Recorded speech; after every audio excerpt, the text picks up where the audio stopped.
Esteemed viewers, dear listeners, join me as we journey back in time to an era long faded into the mists of history, yet echoing with timeless lessons. This is the story of Jerusalem, not merely a city, but the very heart of a people, once a place where praises to God resonated, but at one point it plunged into the shadows of oblivion.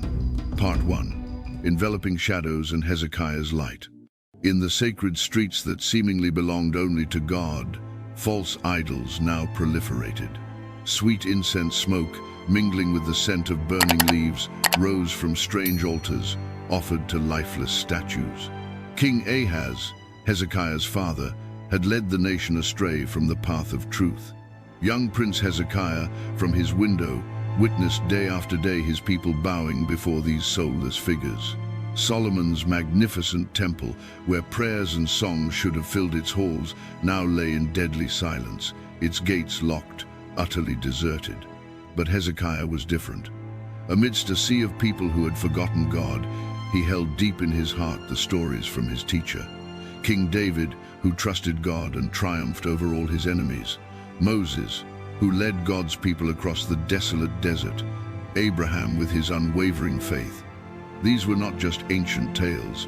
For Hezekiah, they were reality, a beacon of hope in the thickest darkness. Each day, he saw more false temples rise, watching his people lost like sheep without a guide. Then, a great change came. King Ahaz died, and Hezekiah ascended to the throne. Though young, he knew what he had to do. The new king's first act, he went straight to Solomon's temple and ordered his workers to open the great, locked gates.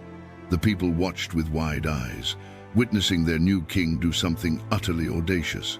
He summoned all the priests, his voice resounding through the silent halls. "Cleanse this temple, remove everything that shouldn't be here. We will worship God properly once more."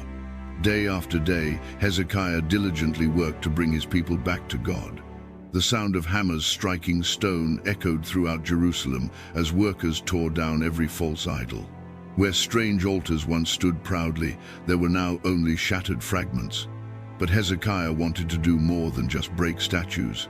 He wanted to heal the hearts of his people. He helped them remember their special covenant with God, recalling all the promises God had given their ancestors long ago. Gradually, little by little, the people began to remember who they truly were. The temple came alive again. Songs and prayers once more filled its halls, and proper offerings rose from the altar.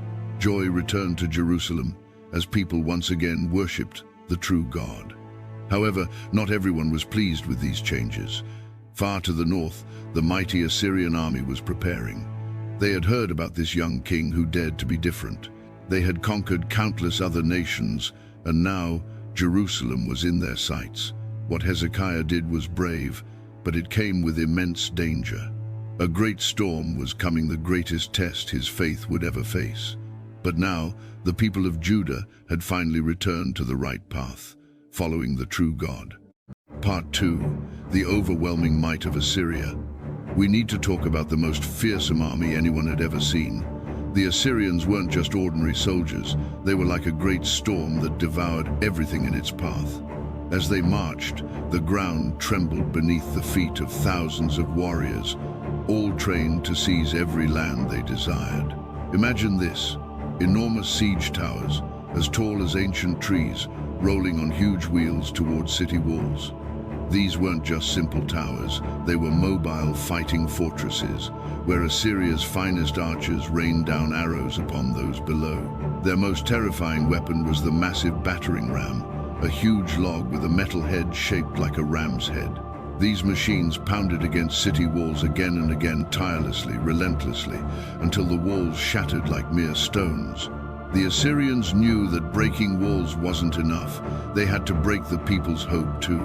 Before attacking, they would send messengers to tell terrifying tales of all the cities they had destroyed. Many cities surrendered just from hearing these stories. Their army was incredibly well organized. There were specialized soldiers just for building bridges and roads. Others knew how to dig tunnels beneath walls. Some could even divert rivers to flood cities or cut off water supplies. When the Assyrians besieged a city, they didn't just attack, they cut off everything. No food could get in, no water, no messages in or out. They would build a circle of encampments around the city, showing those inside that they wouldn't leave until the city fell. Their arrows weren't ordinary. Assyrian archers were so skilled and numerous that when they all shot at once, people said it looked as if the sun had disappeared behind a wall of arrows. Their shield walls were like a moving metal mountain, keeping their soldiers safe as they advanced. The Assyrians boasted that everyone feared them. They made huge stone carvings, depicting how they won their battles, ensuring everyone knew what happened to those who fought against them. King Sennacherib loved to brag about his army. He wrote about his victories on clay tablets, telling everyone how easily his army could defeat anyone who fought them. He called himself the great king of the world. Now imagine being in Jerusalem, hearing that this colossal army was coming for you. The same army that had defeated the northern kingdom of Israel, the same army that had destroyed hundreds of cities, the same army that no one had ever defeated. That was what Hezekiah and his people faced. But what happened next would surprise everyone, even the mighty Assyrians. Part 3. Preparing for confrontation. We can almost hear the anxious whispers in the streets of Jerusalem. How can we fight such a powerful enemy? But Hezekiah was not ready to give up. He knew the Assyrians were coming, and he had a plan. First, Hezekiah called all the workers in Jerusalem. "We need stronger walls," he commanded. "Taller, higher, thicker walls."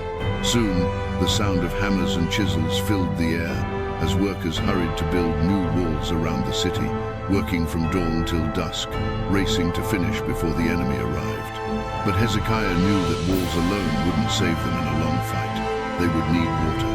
The city's main water source was outside the walls, which would be useless if the Assyrians besieged them. So Hezekiah had another idea, a clever one. He ordered workers to dig a secret tunnel. This wasn't just any tunnel, it was super long and went through solid rock. Workers started digging from both ends, hoping to meet in the middle. It was hard work, but they kept going. This tunnel would bring water from a spring outside the city, right into Jerusalem. While some worked on the tunnel, others gathered food and supplies. Hezekiah had special seals made, which we call LMLK seals, to stamp on jars filled with oil, wine, and grain. Each sealed jar meant more food for the difficult days ahead. The entire city was busy. Some made weapons, others repaired old buildings. Everyone had a job to do. Hezekiah walked among his people and told them to be brave. "Don't be afraid," he would say. "The Assyrians are strong, but our God is far stronger." Jerusalem transformed. New walls were higher, the tunnel was longer, storage rooms were filled with food. What was once just a city had become a fortress. But Hezekiah did more than just build walls and gather food. He helped his people become strong from within. He reminded them of all the times God had saved them before. He told them stories of David defeating Goliath, of Moses crossing the Red Sea. These stories gave people hope. Hezekiah knew one very important thing. Yes, they needed strong walls and plenty of food, but they needed even stronger hearts. The Assyrians were famous for making people scared, for making them give up before the battle even began. But Hezekiah worked hard to keep his people's hope alive. The big question in everyone's mind was, would all this be enough? Would the walls stand against the mighty Assyrian army? Would their food last? And would the water tunnel work? But most importantly, would God protect them as he had protected his people so many times before? Part 4. The threat from Rabshakeh. Then, the ground trembled as thousands of Assyrian soldiers advanced towards Jerusalem. From the city walls, fearful people watched as the enormous army spread out like a sea of weapons and shields surrounding their city. But something strange happened. Instead of an immediate attack, a man stepped forward from the Assyrian army. This was Rabshakeh, their commander. He wanted to talk, but his words were meant to hurt and instill fear. He didn't speak the language of kings and rulers. He shouted in Hebrew, the language all the people on the wall could understand. He wanted everyone to hear his terrifying message. "Listen to me, people of Jerusalem," he yelled. "Why do you trust your king Hezekiah? He cannot save you, and don't think your God will help, for no God has ever stopped the Assyrian army. Rabshakeh hadn't finished his wicked work. He laughed loudly at the Jerusalem army. "I will make you a deal," he sneered. "I will give you 2,000 horses if you can find enough riders for them." He knew this would make people feel weak and afraid. Then he tried to trick them with sweet words. "If you give up now, we will take you to a beautiful place, a place with plenty of food and vineyards. You can live there instead of dying here, behind these walls." The people on the walls began to tremble with fear. Some began to wonder if Rabshakeh might be right. Maybe they should give up. Fear spread through the city like a dark cloud. When King Hezekiah heard these words, they hurt him deeply. He tore his fine clothes and put on rough sackcloth to show how sad he was. But he still didn't give up. Instead, he did something very wise. Hezekiah sent messengers to the prophet Isaiah. Isaiah was God's special messenger, and Hezekiah needed to know what God wanted them to do. The whole city waited to hear what Isaiah would say. Isaiah's answer surprised everyone. "Do not be afraid. God has heard the Assyrians' taunts. They will not win this battle." Part 5. The Miracle in the Night. That night, darkness fell over Jerusalem. Outside the walls, thousands of Assyrian campfires looked like stars on the ground. Inside the city, King Hezekiah went to the temple to pray. "O Lord, you alone are God. Please hear us. Please show everyone that you are the true God." And that night, something truly amazing happened. The normal sounds of a great army, the talking and moving around, the clashing of weapons, all fell silent. It was a strange, eerie kind of quiet. When the sun rose the next morning, the people of Jerusalem looked out from their walls. What they saw made their jaws drop. The mighty Assyrian army was not getting ready to attack. They weren't moving at all. Throughout the massive camp, 185,000 Assyrian soldiers were dead. But there were no wounds, no signs of fighting. Something had happened in the night. Something no one could explain. The word spread quickly through Jerusalem. "An angel," the people whispered. "The angel of the Lord came in the night." The same angel who had done great things in the old stories had come again. Some said it was a sickness that killed the army. Others said it was the same angel who struck Egypt long ago. But everyone agreed, only God could have done something this amazing. The few Assyrian soldiers who were left alive fled as fast as they could. King Sennacherib, who had boasted about how strong he was, rushed back home to his city of Nineveh. But even there, he couldn't escape God's judgment. Later, while he was praying to his false god, his own sons killed him with a sword. The mighty king who had made fun of the true God met a sad end. Jerusalem was saved. The people danced in the streets and sang songs of thanks to God. Hezekiah had trusted God instead of giving up, and God had saved them in a wonderful way. Part 6. Unrivaled Power and an Invitation to Discover. The story of this mysterious angel became famous throughout the land. It showed everyone that no army, no matter how strong, can stand against God's power. Wow! An angel struck down 185,000 soldiers in one night. That angel must have been incredibly powerful. But did you know that this was just one of many great things God's angels have done to help his people?